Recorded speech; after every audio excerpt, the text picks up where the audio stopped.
আর এটা ঠেকানোর জন্যই ইসকন সন্ত্রাসী কার্যক্রম করতেছে। এই যে দেখেন না, ইসকন চট করে বাংলাদেশে নৈরাজ্য সৃষ্টি করতেছে। কেন জানেন? তার মনে করতেছে ফেসিবাদ তো গেছে, এখন মুসলমানদের ইসলাম কি হবে, জাগ্রত হবে, দেশটাকে যদি কি করা যায়, উত্তেজিত করা যায়, তাহলে ওনারা এই কাজ করতে পারবে না। এই জন্য দেখেন কত ভয়ঙ্কর সন্ত্রাসী কাজ করছে। আদালতে যেখানে মানুষ ন্যায় বিচারের জন্য যায়, যেখানে মানুষ অধিকারের জন্য যায়, সেখানে একজন আইনজীবী যে মানুষের অধিকারের জন্য লড়াই করে, মানুষের পক্ষে আর্গুমেন্ট করে, নির্দয় ভাবে নির্মম ভাবে হত্যা করে, তারা এটা বুঝিয়েছে তারা পৃথিবীর সবচাইতে ভয়াবহ সন্ত্রাসী সংগঠন। দ্বিতীয়ত, সংখ্যালঘু নির্যাতিত হচ্ছে বলে তারা নরেন্দ্র মোদীকে বাংলাদেশে আগ্রাসন চালানোর জন্য আহ্বান জানায় যে মিস্টার কসাই মোদী, আপনি একটু আসেন, বাংলাদেশে আগ্রাসন চালান। উগ্র হিন্দুত্ববাদীরা হায়দ্রাবাদ দখল করে নিয়েছিল এক রাতে। 70 বছর যাবৎ কাশ্মীরের জনগণ তাদের অধিকার পাচ্ছে না। সর্বশেষ কাশ্মীরের স্বায়ত্ত শাসন বাতিল করে সেখানে কিন্ডার গার্ডেন পর্যন্ত বন্ধ করে দিয়েছে। ইসলামিক কিন্ডার গার্ডেনও কাশ্মীরে নাই। তোমরা হিন্দুত্ববাদীদের চেনো না। 400 বছরের পুরনো বাবরি মসজিদ অভিযোগ এনেছে যে এর নিচে নাকি রাম মন্দির ছিল। কতটা ভয়ঙ্কর ওরা! ওদেরকে যখন বাংলাদেশে আগ্রাসনের আমন্ত্রণ জানায়, আমি তো মনে করি আজকে বাংলাদেশের স্বাধীনতা সার্বভৌমত্ব হুমকির সম্মুখে।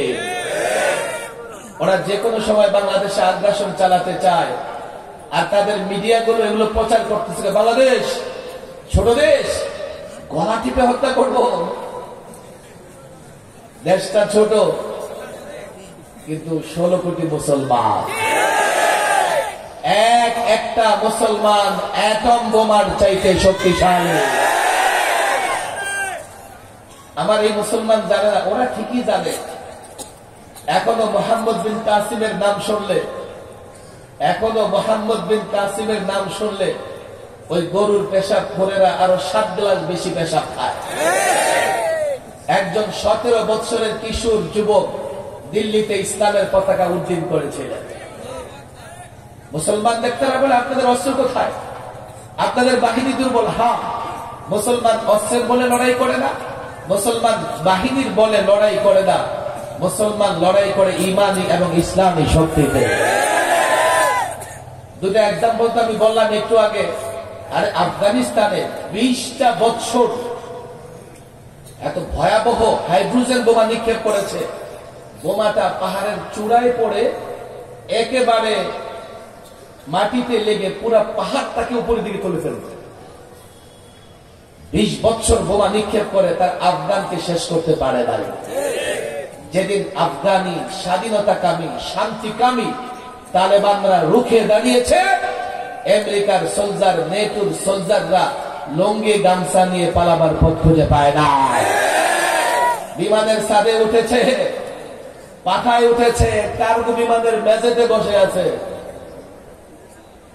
আমাদের শক্তি ঈমান, ইসলাম।